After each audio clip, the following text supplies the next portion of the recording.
Hey folks, I'm Layman Pascal, and I'm either here on behalf of the Integral Stages author series, or else I'm there, floating in a very charming void whose apparent nothingness is itself unthinkable. Or maybe it's both. Today we're conversating with Vivian Dittmar about her general work and her new book, The Emotional Backpack, or Rucksack, depending on how you translate it. And it is translated by our friend Nathan Vanderpool, and personally I think I like to say rucksack. Vivian is a German, the author who founded the Be the Change Foundation and has been helping to organize a community for wise living. Her work takes threads from shamanic lineages, brain science, and classical Asian mysticism and tries to weave them into something practical for folks in their daily lives. She spent her life pondering the disturbing gap between relative material wealth and inner impoverishment, and her conclusion is we need a transformation and maturation of human emotional intelligence in a way that bypasses spiritual bypassing and avoids conflating mere emotional intensity with transrational affect. And hearing that makes so-called me very happy because I think trans-rational, high-integrity, meta-level heart shamans are one of the essential natural specializations we're starting to see and desperately need in the emerging planetary wisdom networks. Hi, Vivian. Hi, Layman. Mm, would you rather be an emotionally immature saint or an emotionally mature person with no spiritual experience? Or is it impossible to Well, separate those? I wish it was impossible to separate those, and unfortunately, it is possible to separate those for a while at least, until it catches up with you. I find it impossible to choose. And very clearly, for me, it's not an either or. Either of those experiences of being human are incomplete. One of the questions that's always come up for me around emotional processing is how we acknowledge and go into and release emotional energies without simply practicing them and training our brains to get better at regenerating painful and separative attitudes. And it seems to me Yeah. that the answer depends very much on the degree of open hearted coherence that we bring into the experience of our contracted feelings and on how fluidly we can move between the identified core of the feeling and the experience of an expansive embracing of self, other, and world. But the interesting thing you bring into that is that you have a system where two people help each other to go through that alternation of feeling and coherence. How does that two Yes. person process work? Mhm. So I call it the emotional release practice. And it's basically exactly addressing what you just pointed to. That is, we always have very clear roles. So we're very clear on who's what we call the space holder, so the supporting person. And they start by really becoming very present, centering, breathing, and then going into their heart and really going into a space of coherence, a space of really seeing the other in their best light, seeing them with their heart and seeing the unique beauty of that person as they're sitting there, or that being, more precisely. And that creates a space that makes it very, very safe for the other person to go into their vulnerable parts, their immature parts, their unprocessed parts, their identified parts. And that happens in a held space of a transpersonal consciousness. So we have that meeting between two people, enabling a meeting within the person who's processing, between the identified pre-personal personal stuff and the unidentified transpersonal yet loving connected consciousness.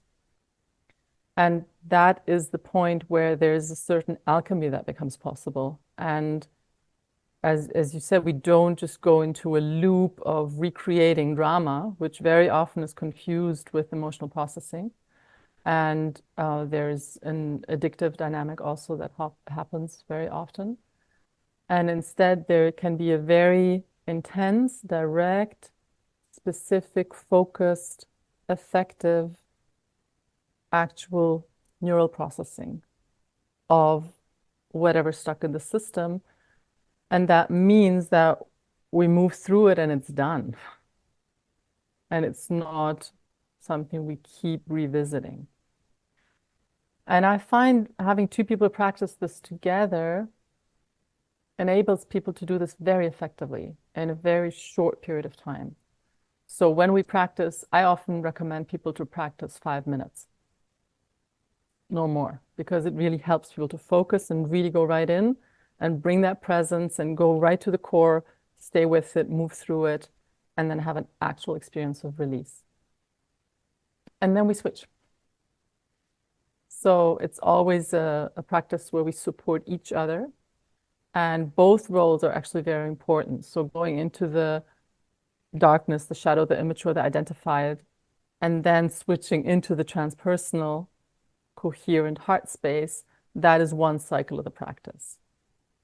Yeah, I really like that because there's in spiritual and developmental traditions, there's very often meetings, where you go into a place where someone is holding space for someone else. But there's kind of two obvious problems with that. One is one person is identified as the space holder and they don't switch back and forth.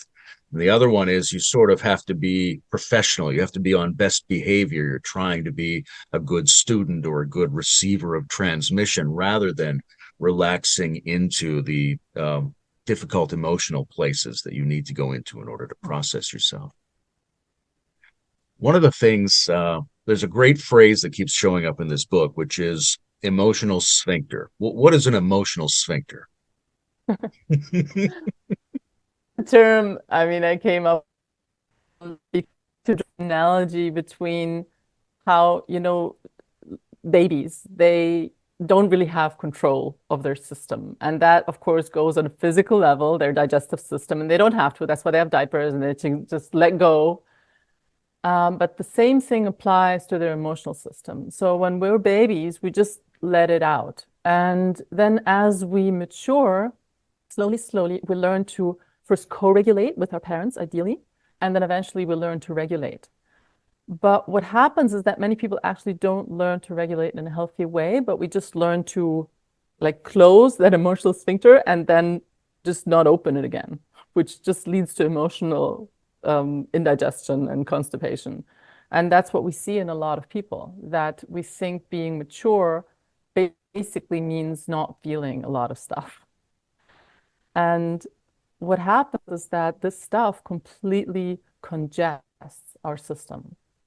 And what we then see, like you already mentioned the term of spiritual bypassing, is we go into spiritual practices and we discover like transrational ways of thinking and all this great stuff.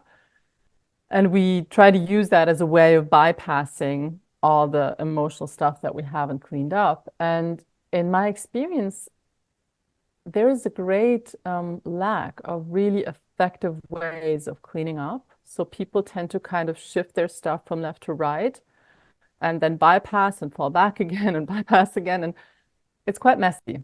And it was like that for me for a really long time, which is why I ended up really back to basics with this practice and just saying, okay, let's start here. Like, I don't care how advanced a spiritual practitioner you are. I don't care how much work you've done.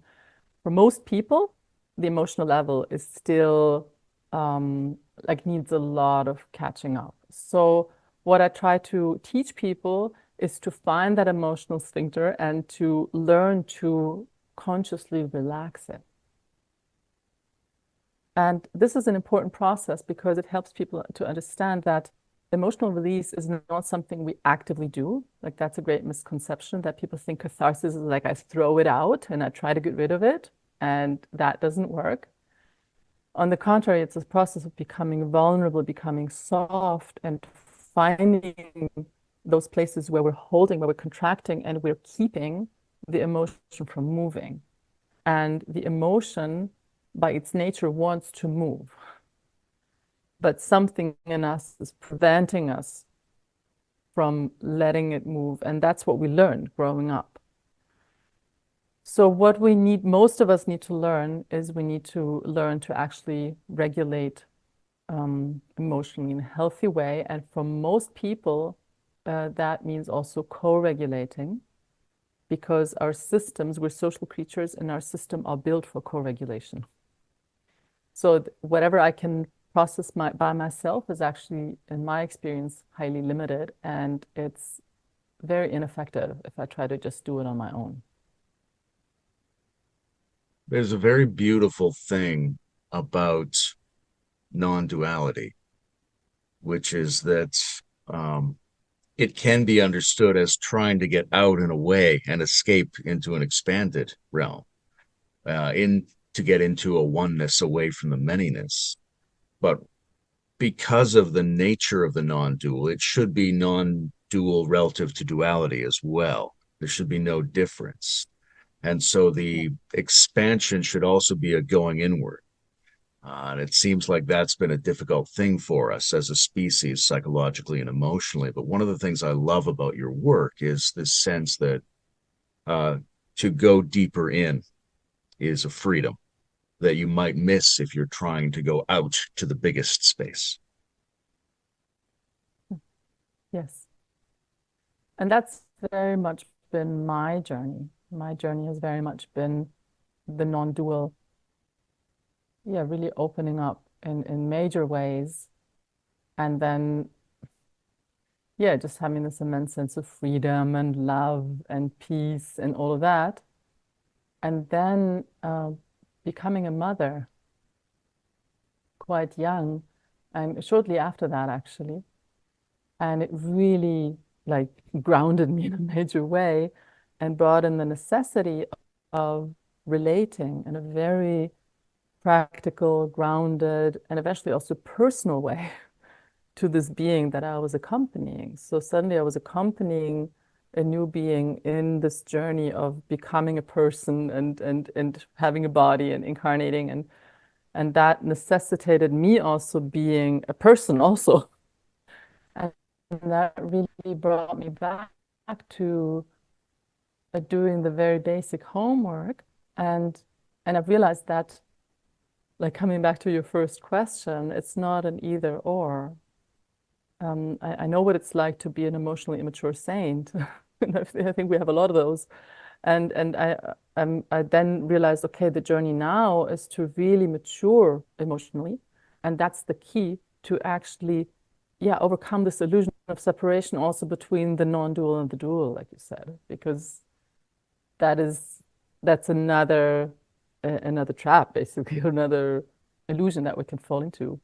And it's been tremendously healing for me, first of all, personally, to really devote myself to this journey of healing emotional, healing my relationships also. That was the next big thing. Acknowledging that we as a culture and me personally, we're not good at relationships, like at all. We just don't know how that works. And how that non-dual space, I believe, is essential for effective emotional healing. Like we cannot heal without it. We cannot process all the trauma and everything that we carry without the non-dual space. And also in terms of learning to live healthy relationships, we need this transpersonal perspective as in us. Without this, we're not able to find a new way of relating to conflict that doesn't go into power struggles and doesn't go into, um, you know, all the ways in which we avoid conflict, but rather sees it as like, oh, wow, what an incredible phenomenon and a very natural phenomenon in the dual space. So for me, it's been, first of all, on a personal level to journey through that and then to realize how many people are looking for that bridge and how many people are kind of lost in that gap between their non-dual mystical transpersonal experiences and their complete failure in daily life to um, just be a decent human being, or just, I don't know if decent is even the right word.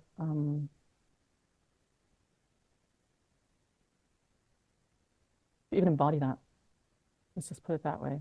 Yeah, really embody that in each moment. So much of the emotional baggage people seem to have appears to have come upon them in their childhood. Many of us reach back to childhood for emotional issues.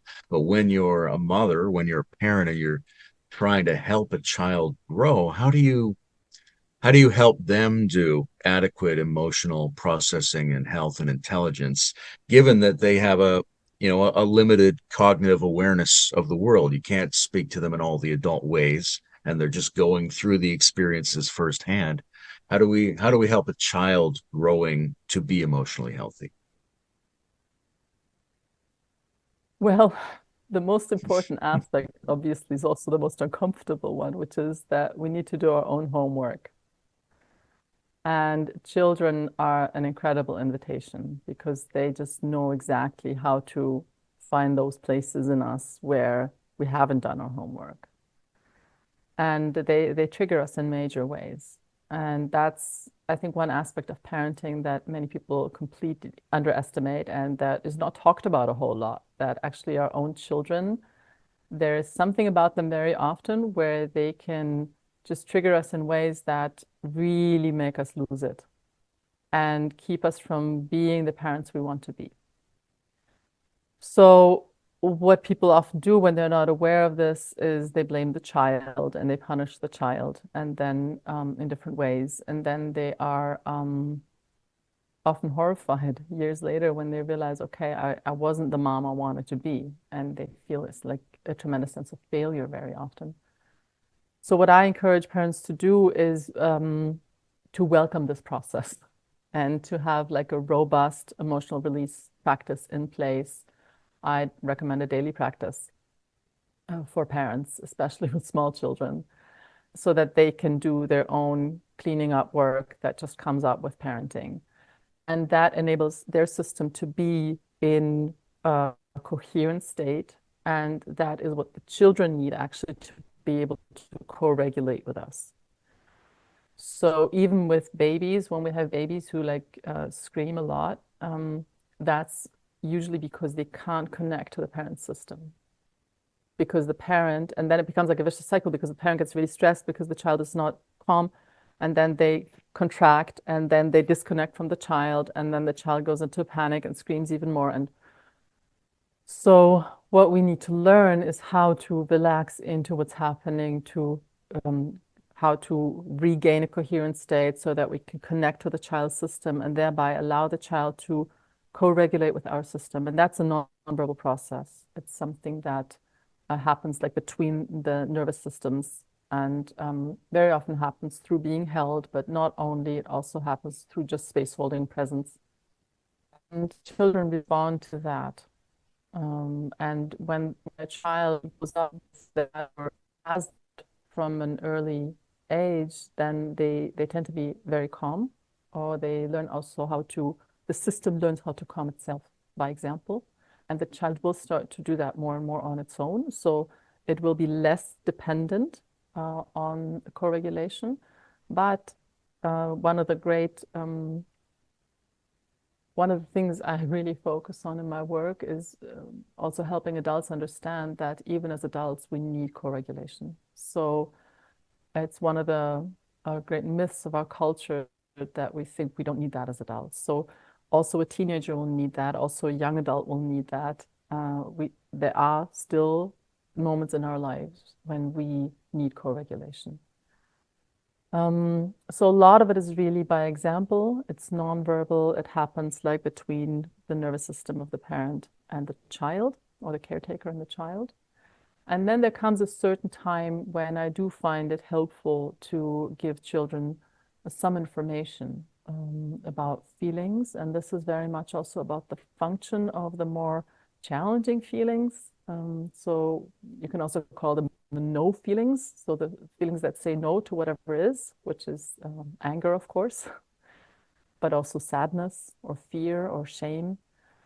And just giving a child in the moment information about that can really help the child to also understand the feeling and relate to it differently. So, for example, when a child is really angry about a thing that cannot be changed, which happens very often in the terrible twos, it's really good to acknowledge, okay, like you want this to be different, and there's no force in the universe that can make this happen. Like very often they will go on and on about something that's just not possible. And really giving a child the information that anger is really good and it's really useful when you confront it with something that you can actually change. Then it's super healthy.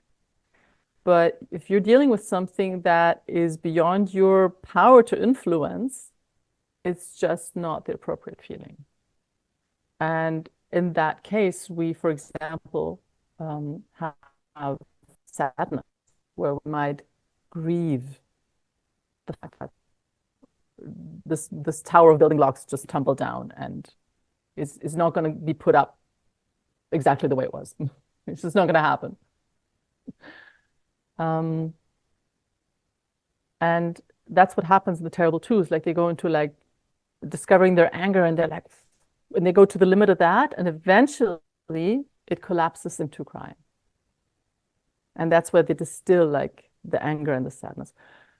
So basically, we need like a basic vocabulary, and this is just an example of two of the challenging feelings.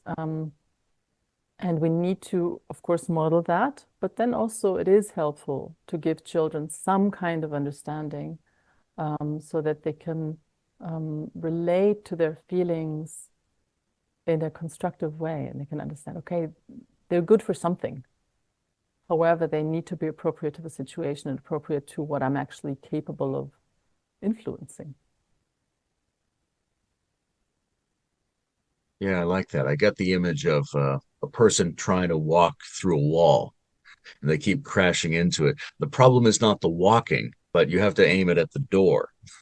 So, like that, Yeah. the anger has to go to the appropriate place. But then there's this other emotion that has to be sort of teased out, which is how can the universe be like this? Why can't I just walk wherever I want to walk? And there's a real emotion, right? There's something to grieve about the way the world is. But we don't want to have that Yeah. conflated or mixed in with our attempt to actually get things done and have leverage in the world through our emotional intelligence. Yes. So we need to Um, discern yeah, which yeah. situation is which. Is it a door or a wall? I like that image. How would I? How do I calculate the size of my emotional backpack? Yeah, I came up with the formula for that.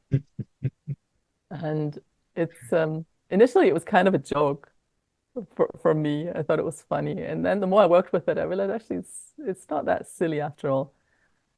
So what you do is you look at how intense your life experiences have been, and you rate it on a scale of 1 to 10. So if you've been like super sheltered and nothing bad really ever happened to you, that would be a 1. And if your life has been incredibly challenging and traumatizing, like as traumatizing as can be, that would be a 10. And you try to sort of objectively that and maybe ask some friends about it. And then you multiply that with the second factor, and that is how sensitive you are. And you try to rate that also on a scale of 1 to 10. So 10 is like super, super sensitive, maximum sensitivity. And 1 is like no sensitivity. Like you're basically super stable, super robust, but you also don't get a lot of things. And these two factors will make your emotional backpack bigger and heavier. If you have a really high intensity of life experiences and a high sensitivity, then whatever experiences you have, they're gonna like really land in your system in a major way. And you're gonna carry that unless you process it. And that's where the third factor comes in. So you multiply intensity by sensitivity, and then you divide that by the support they've had to process whatever you've gone through. So this is where I really try to remind people, hey, even if you're an adult, you're a social creature, you need other systems to process stuff. That's just how we're built. Yes, there's stuff you can process on your own, but it's limited and it's not really the smartest way of doing it. So again, you can look at the support factor in your formula, rated on a scale of 1 to 10, where 10 is like maximum support, couldn't have been better, and 1 is like basically there was no support. And that's, of course, like growing up, but then also as an adult, maybe you went through therapy and that was like you had a good therapist and that was an adequate level of support, or you are in an amazing relationship with a loved one, or whatever And for me, it was really important to realize that there are differences between people's backpacks and to acknowledge that actually I had a pretty big backpack to my sensitivity and my ignorance about the fact that I would need support to process that, and medium intensity life experiences, I would say. Um, and just acknowledging that was really helpful because it made me understand why other people who have a much smaller, lighter backpack will go through life pretty much unfazed and just have a much easier go at a lot of things that I found challenging.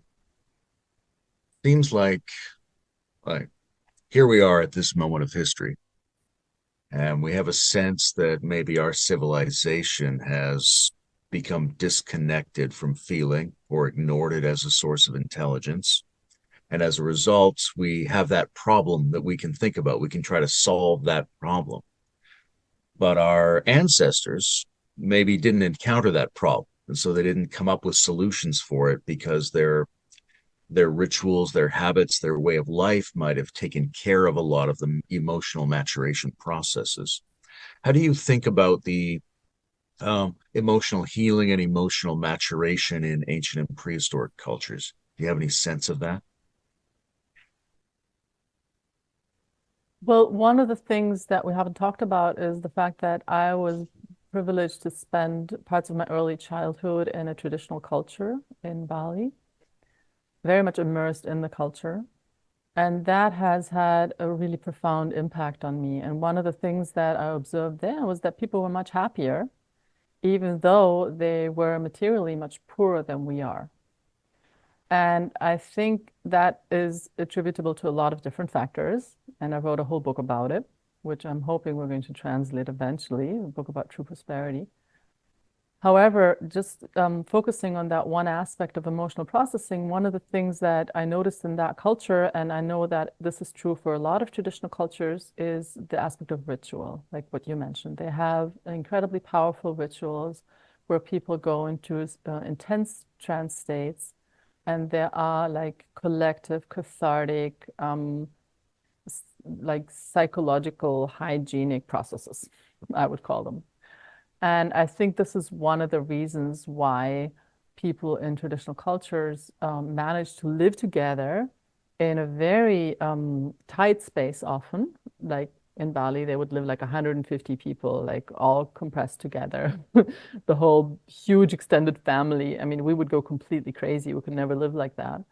And I think one of the reasons why they're able to do that is because they have these spaces of collective processing. I think it's safe to assume that this is something that was a part of every traditional culture in very different forms, but we had spaces for that because it was evident that we needed that. So that's one aspect. And the other aspect that, and I've read accounts of this in different cultures, because people live closer together, they have more support.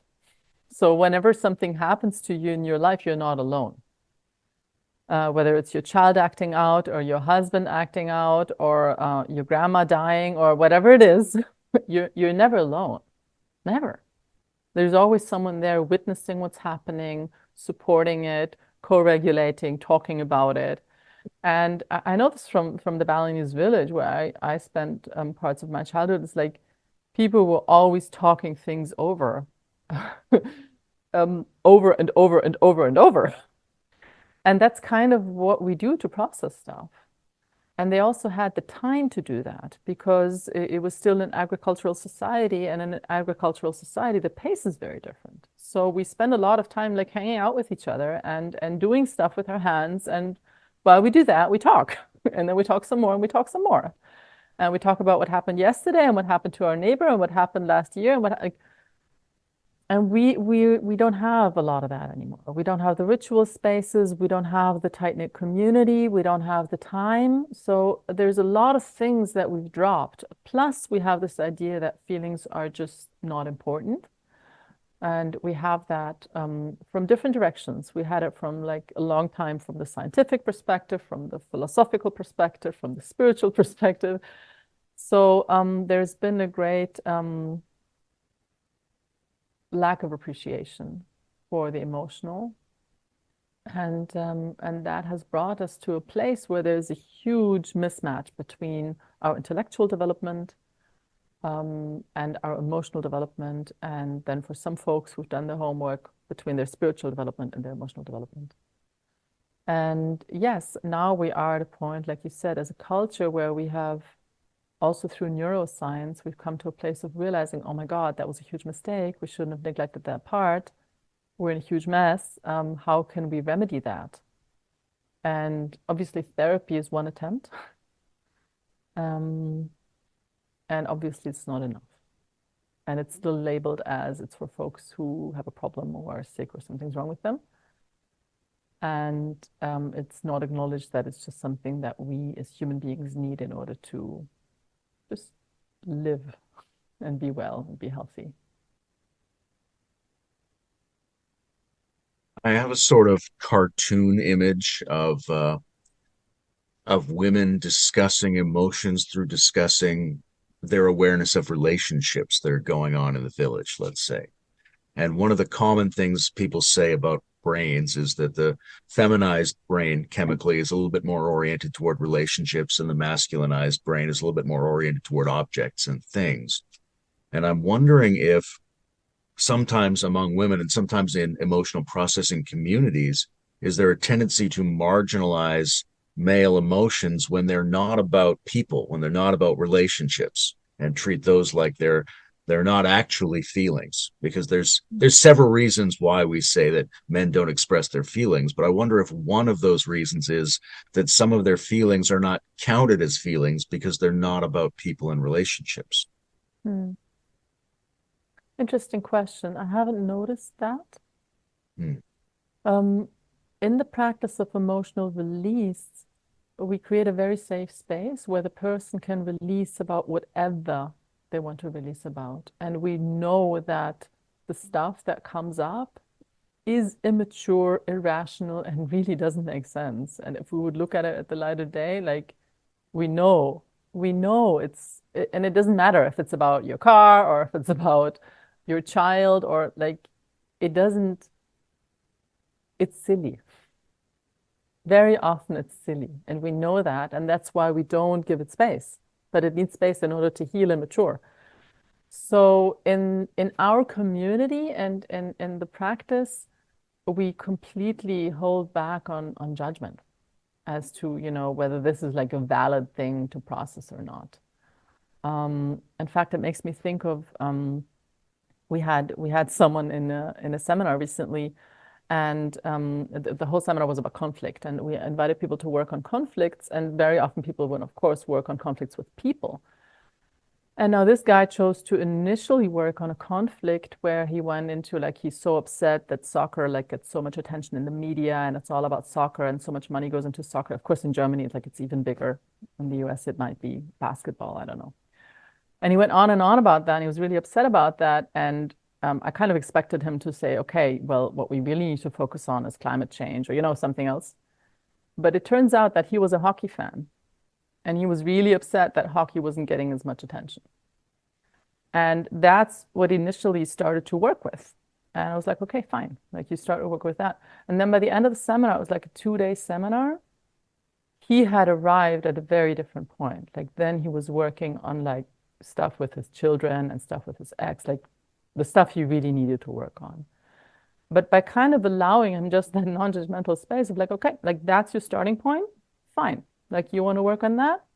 And it really doesn't matter. It doesn't matter if you're upset about hockey or about an object or about like it's what's stored in your system that wants to be heard, that wants to be moved, that wants to be given space. And like I said, I haven't noticed that kind of judgment. I just know that whatever comes up, in myself, even after years of practice, there's a part of me that says like you can't be serious. Like you cannot really be upset about that. I mean, it's just ridiculous, right?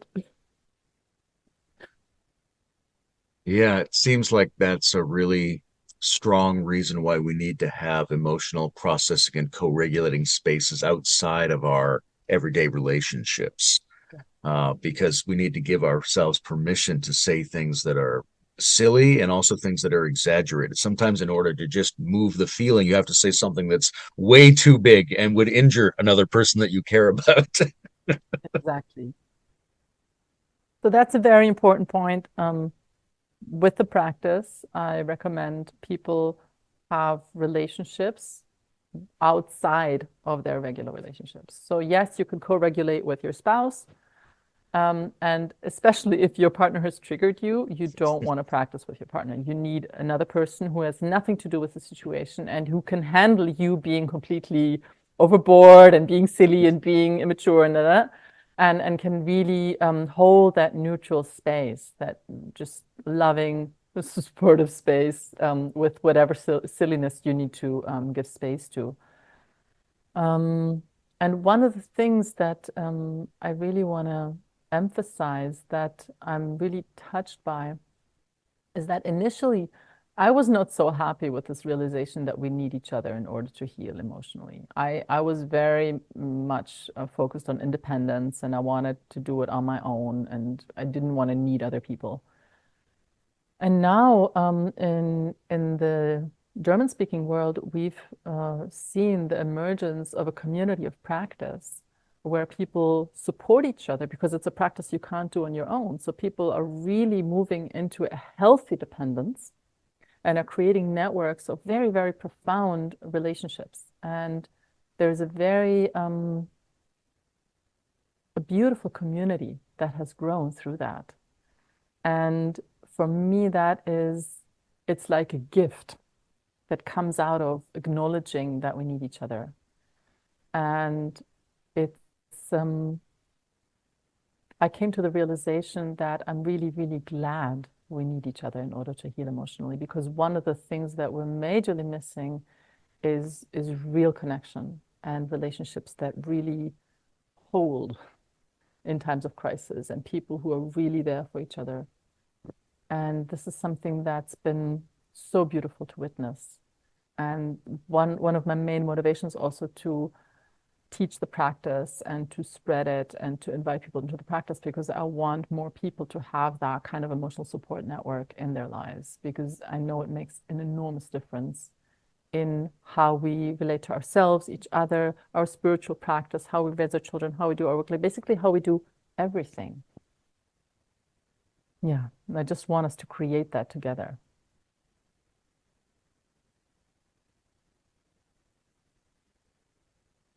There's a quote that I like, which goes something like, "You can't feel better unless you can feel better.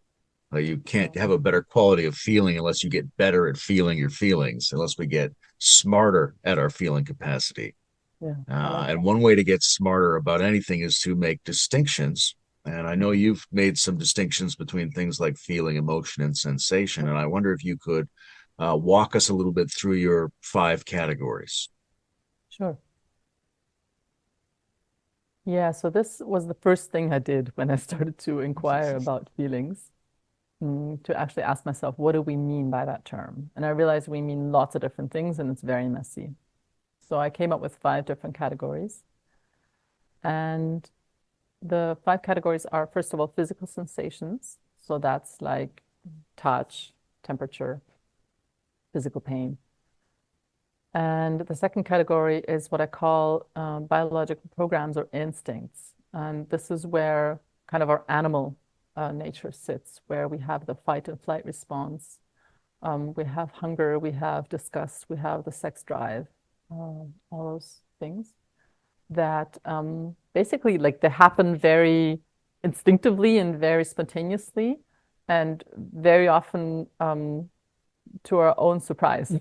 Like we're kind of confronted with it because it happens so quickly and they're like, whoa, what was that? And then we have to deal with the consequences of our system being like completely in a different state biochemically and to kind of try to regulate that. Um, and then we have the next category is what I actually call true feelings. And those are feelings as social powers.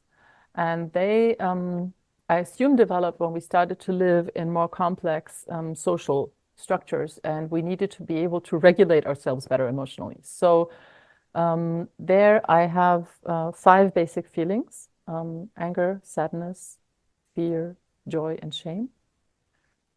And together they form the emotional compass, and this is what allows us to respond appropriately to each situation and to relate adequately to whatever we're meeting. And these feelings are very different than the biological programs because they're much more deliberate. They are created through interpretation. So I meet a particular situation and I interpret that very often unconsciously, and I might interpret that situation as wrong. Yeah, just to go back to where we were before, the no feelings. And when I interpret something as wrong, the natural response to that is anger. I want to change it. I want to do something about it. Now, that's great if I'm facing a door that I can actually open with that energy. But if I'm facing a wall, like we said before, I need a different energy. I need to say, okay, like this is really unfortunate. I wouldn't want the world to be like this. I don't want the situation to be like this. And right now I can't change it. So I invite the energy of sadness, and there's a completely different response. My system calms itself. I lower my hands. I accept. And like that, each of the 5 feelings has a particular function. And now the important thing, again, it happens through a cognitive process, conscious or unconscious, and I can make it conscious. And it can take about a minute or 2 for the feeling to form. So it's much slower and much more deliberate.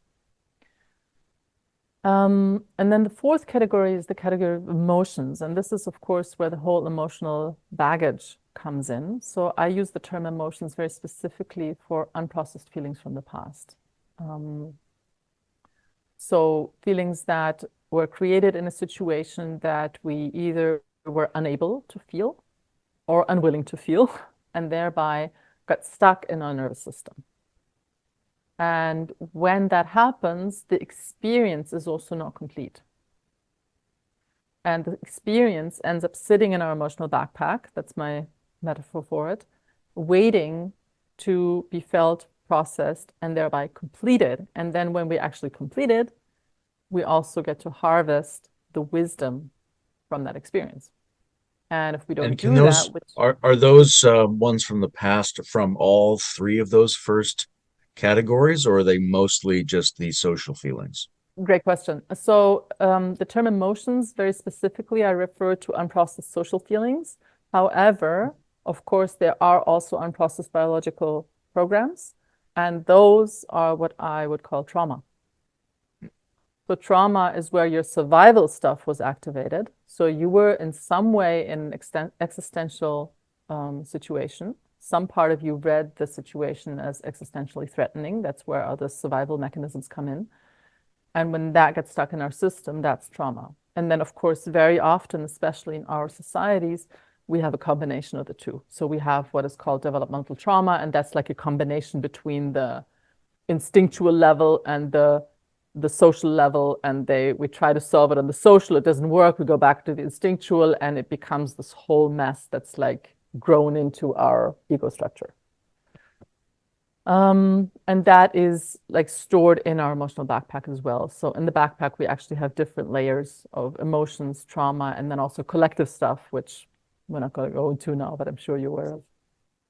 And then the 5th category is where we have the, I call abilities and states of consciousness. And that's where you have the transpersonal feelings. So the ability to love, truly love, and the ability to trust, really trust life, trust whatever happens, not trust that it's going to turn out the way you want it to. Faith, gratitude, these are different, I call them abilities because they live in us as potential. Like each of us is born with that potential, but they need to be developed. And then they can be considered abilities because it's something that we've become capable of. We've become capable of love or trust or gratitude or humility or surrender. But even if we have that ability, we're not always in a state of love. So especially when we get emotionally triggered, we fall out and we lose our ability to love. And we're like, again, back to being a 3-year-old or 5-year-old. And then we do the work, and then we can go back into a state of love and trust and all of that. So right now, where we are, those don't come to us just by living in the culture that we live in. We need to work to develop those. And we need to develop those in order to be able to heal, both personally and as a culture. And of course, this is where a lot of the spiritual practices come in that help us develop these.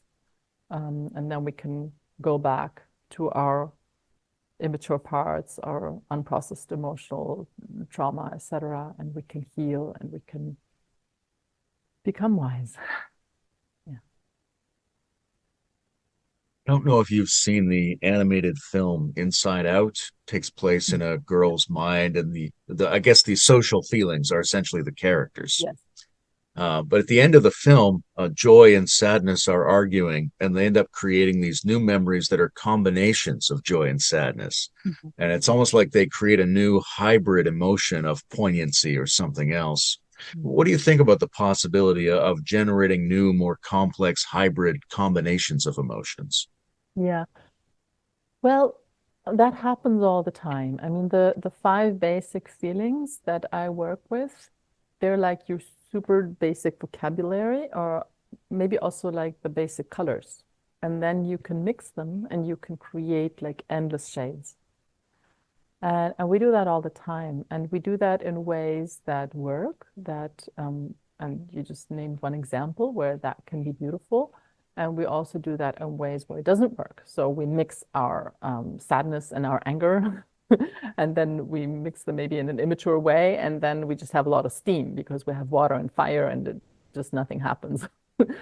Um, and it's important, sometimes it's really important to separate the two and become really clear, okay, is this a situation that I want to try and change, or is this a situation I choose to accept and not try to do both at once? Um, so yes, of course, like that is possible. And I'm most intrigued by what happens when we bring like the more evolved feelings, abilities, states of consciousness in contact with the really immature shadow places. That's what really fascinates me, because I find whenever I manage to do that in myself, and that's what the practice of emotional release is about, um, this alchemy happens where true wisdom emerges. Like whenever I'm able to bring that kind of highest consciousness in me in contact with like the lowest consciousness, profound understanding happens of what it means to be human, about the human condition, about our times, about just life, and what it means to live life in this duality, non-duality.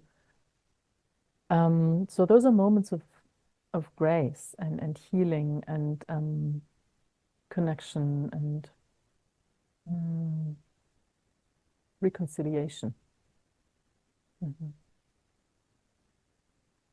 Yeah, there's been a tendency, it seems, for people who have some skill with transpersonal feelings to try to stay in those states as much as possible and always navigate back to them.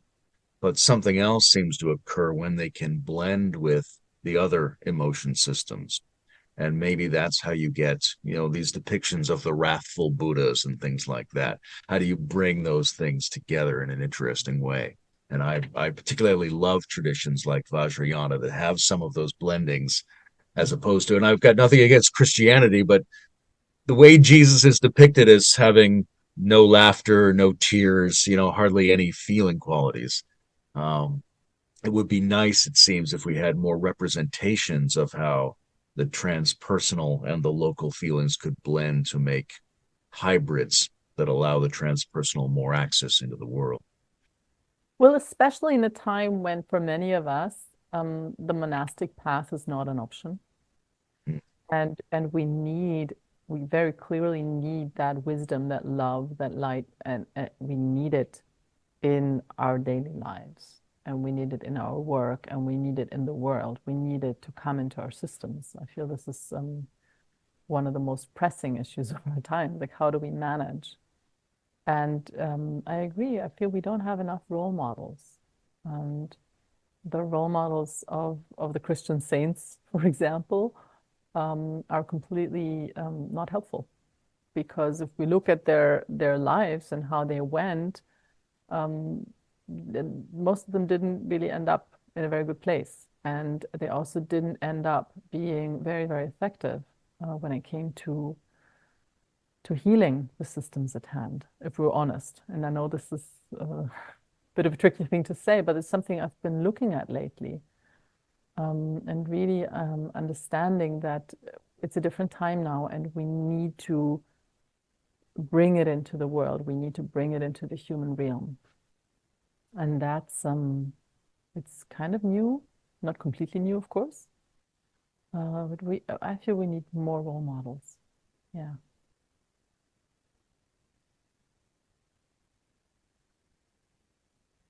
There's something that similar to hybrids that's been on my mind, which is um, okay, in developmental theory, there's this notion people associate with Robert Keegan. I don't know how well you know it, but the idea is that the subject or the self at one stage becomes an object of the subject at the next stage. So you move from just being identified to being something that you can have awareness of and be in relation to and inspect. But the way it's described is very mental, very cognitive. And what would it look like if we applied the same kind of lens to emotions? Is there a form of growth that emerges when we have feelings about our feelings? When we're, I'm sad, but how do I feel about being sad? Things like that. Does that do something to us developmentally to have like second order feelings? Yeah. Well, this is what happens quite naturally in the practice of conscious release. Because we are witnessed in our feeling process, we witness ourselves in our feeling process, and we start to relate to it very differently. We start to go into it, but then through that also move into a disidentified state. And that applies to the feelings, but it also applies to parts of ourselves. Because each of these feelings actually arise from parts of ourselves. And through the practice, there comes, with time, there comes a disidentification with these parts. That we realize, okay, they all live inside of me, and they have voices, and they have varying levels of maturity, and they need to be heard, and they need to be allowed to be and to move. And at the same time, I am not those parts. I am not those feelings. And it's that combination that is really the key to emotional healing. This understanding that these are important. So it's not about dismissing them as they're just immature and I'm not that, which unfortunately happens a lot on the spiritual path, but also not wallowing in it, which often happens in purely therapeutic or emotional processing spaces. And eventually, like people, after a while, what happens is it's no longer about having feelings about those feelings, but it's much more about the transpersonal feelings. So there is very often after the practice, there is a sense of peace that emerges quite naturally, or a sense of stillness. And people after a year and a half or 2 years of regular practice very often will report an emptiness that they weren't able to experience through meditation because everything was so clogged up, but an emptiness that opened up naturally through disidentifying with one feeling and one part after another without me or anyone else ever telling them to disidentify. It's just what happens through the practice, through the witnessing and the conscious feeling. And this will sometimes like lead to a crisis, because very often these will be people who are attracted to the practice are often people who have strong emotions and feelings and who tend to be identified with them and who think that they are those feelings and emotions. And then when they come to a point of profound realization that they are not, there's a sense of like, okay, but who am I then? And of course, that's a fascinating question. I'm always happy when that arises. And this is where you mentioned it earlier that I also discern between feeling and sensing. So maybe this is a good time to pick that back up.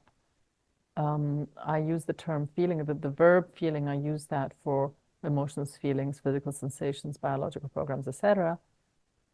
However, the term sensing I use for the more subtle signals that I actually attribute to transrational thought.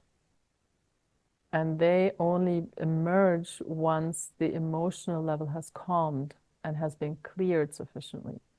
Then we begin to have access to these more subtle, nonverbal, abstract sensations. And they are so subtle that initially it's very easy to ignore them and to discredit them. And as long as our emotions are still very active, it's like you're trying to hear a whisper in the middle of a super busy train station or in the middle of a very busy street. So it's almost impossible to hear. But once your space has calmed, there's first this emptiness and there's nothing, apparently. And then people start to become aware of these very much more subtle sensations. And as I said, I attribute that to transrational thought because these are really about information and they are really about a different level of guidance coming in into our lives, which people often look for in their emotions, but they cannot be found in the emotions. So I find this distinction very important. It does seem like there's a risk of people who, I mean, if you're not that good with your emotions, you might look to other people who seem very emotional to you for wisdom around emotion, but those people might be mistaking just their strong social and biological reactions for some actual sensing intelligence. Yeah. Um, it kind of comes back to the problem of role models. Another thing around the role models thing that interests me is very often we look to in our society commercial performers to give us feelings. We want to hear someone sing a song that makes us feel happy or sad or something like that. And it's beautiful to see people having the emotional response, but also in some ways these aren't real emotions, right? That singer is practicing them every night and maybe someone else wrote that song. So there's a sense in which we're turning to uh, commercially amplified performances of emotion to represent emotion for us without actually going through it. It makes it very hard to figure out who would be a role model for emotional competence. Yeah. Yeah. And then a lot of those work with, I mean, there is the term like the tearjerker, right?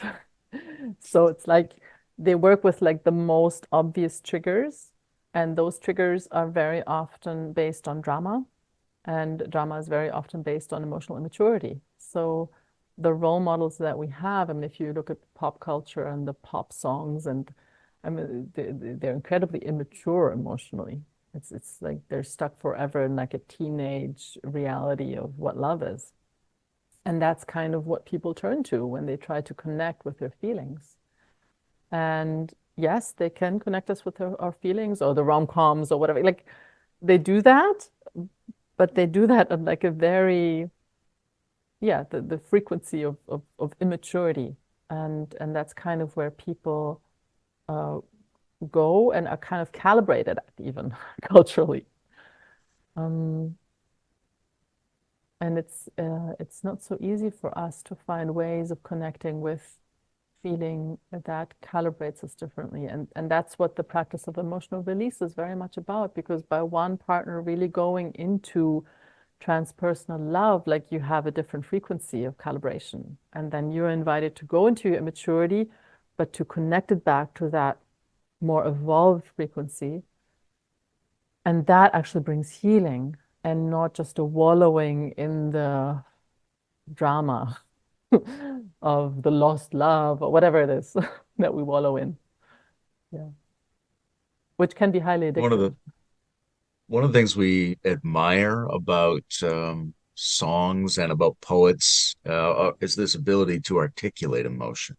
Mm. And the relationship between words and emotions is very interesting. On the one hand, you have to be able to find the right words sometimes to feel like you're communicating, and you have to feel like you're communicating in order to have the feeling.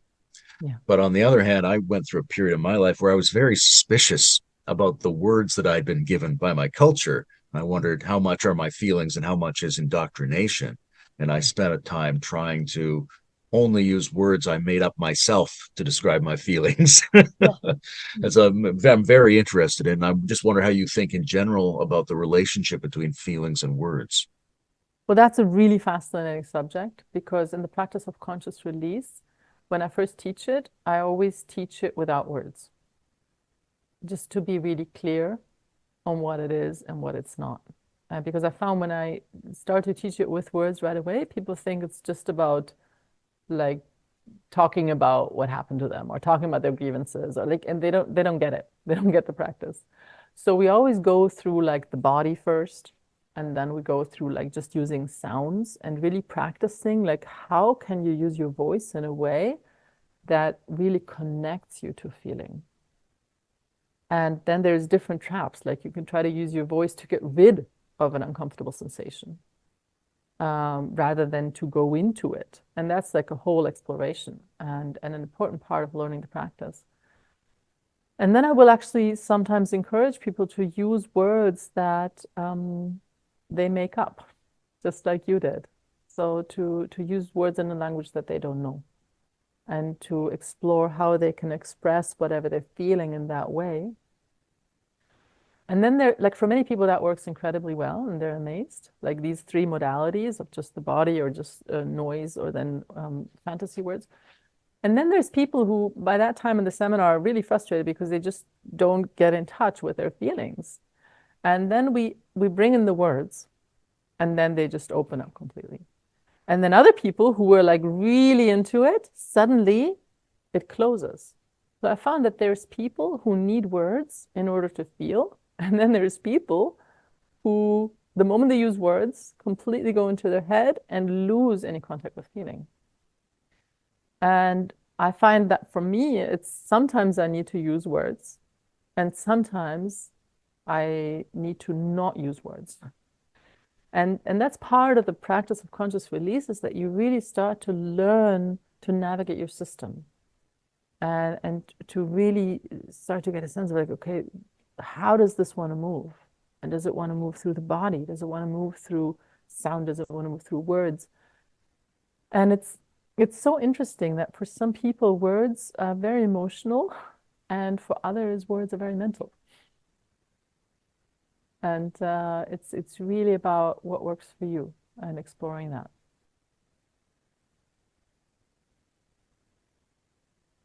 What about breath? Because there seem to be breathing techniques that sort of suppress our emotions and breathing techniques that activate our emotions. How do you think about breathing and feeling?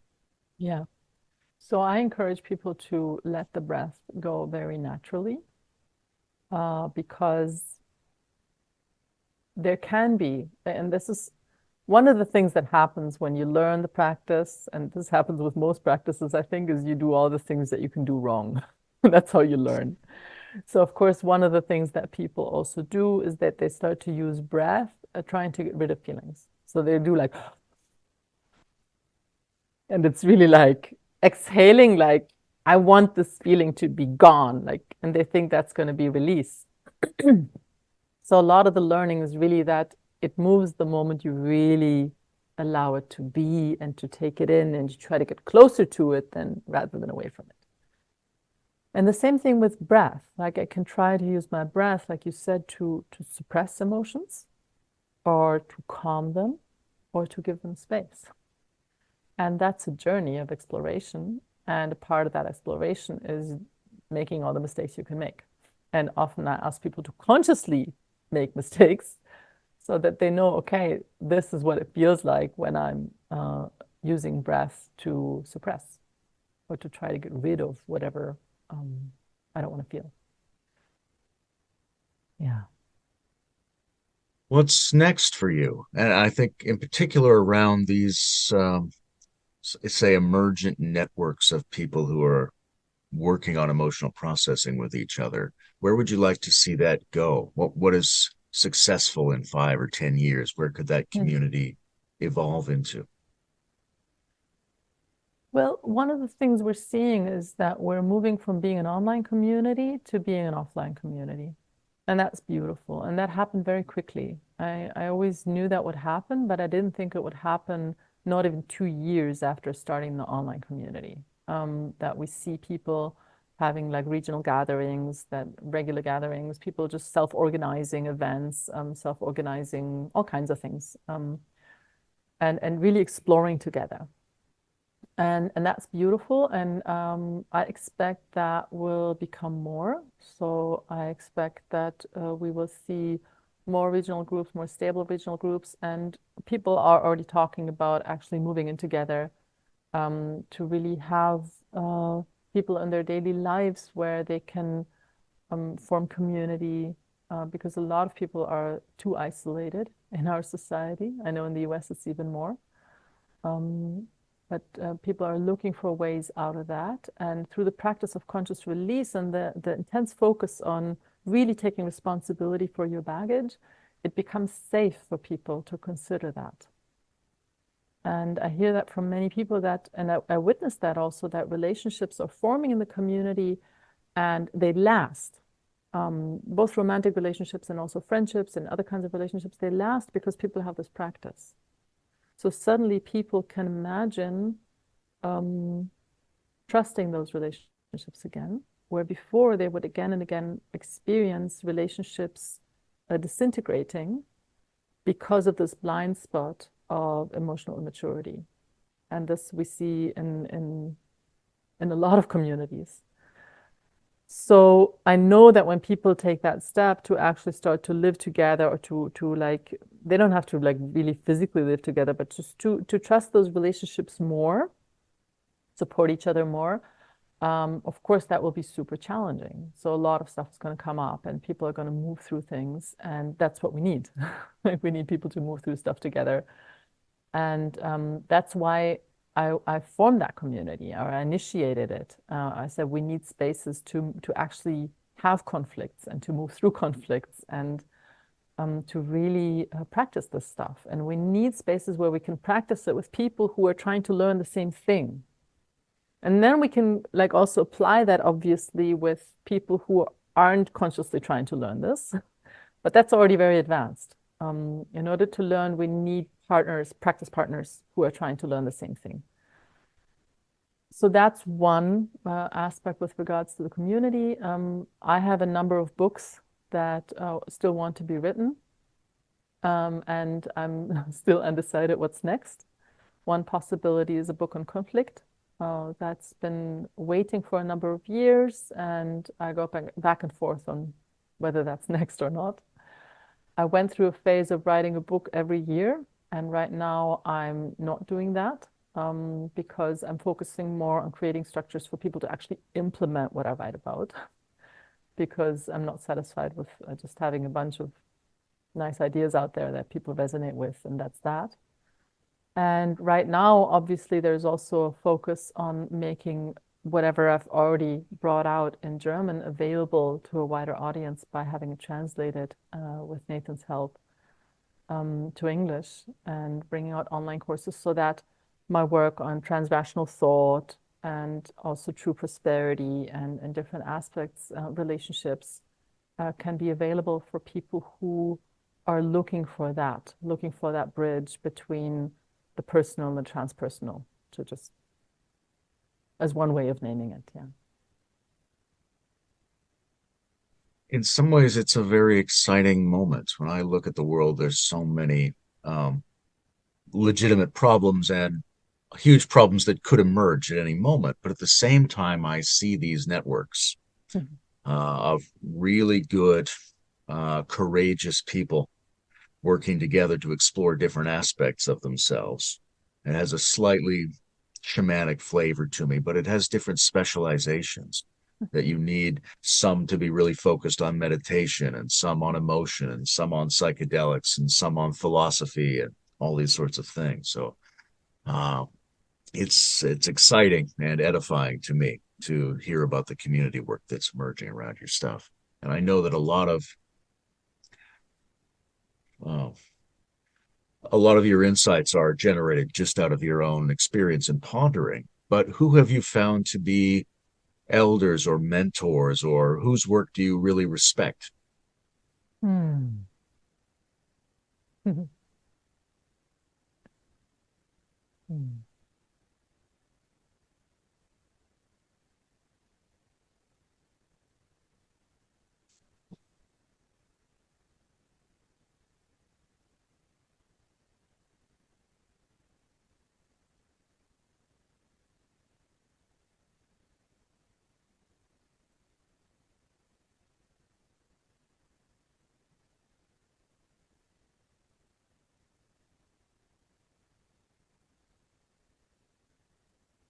Hmm. Wow, where to start?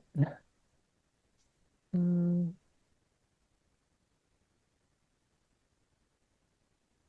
there's so many people whose work I greatly respect and appreciate.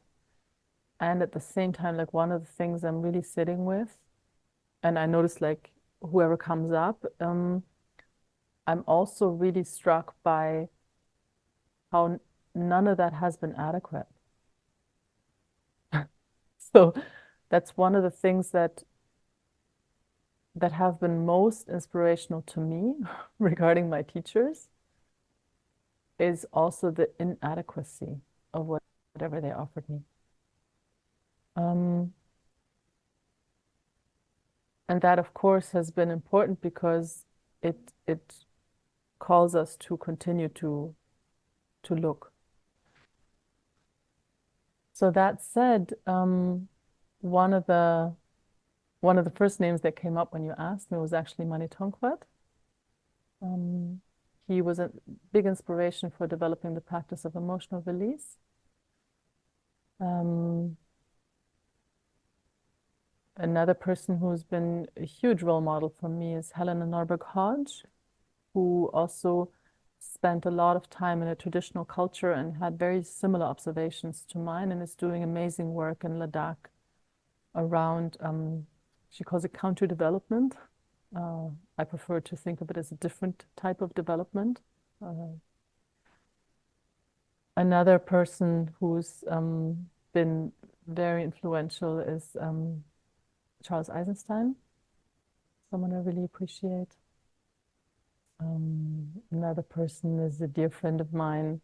I'm not sure that you will be familiar with him, Christian Felber. He's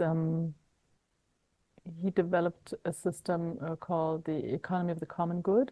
So it's an alternative economic system. He really looks a lot at the systems we have and has written, I think, 16 books on like how we could do that differently.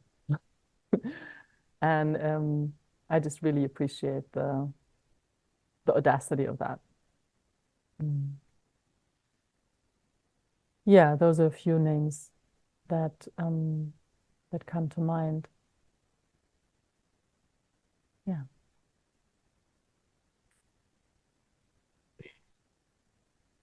For me, it's not so much the names you come up with as seeing you in the mode of venerating and evaluating.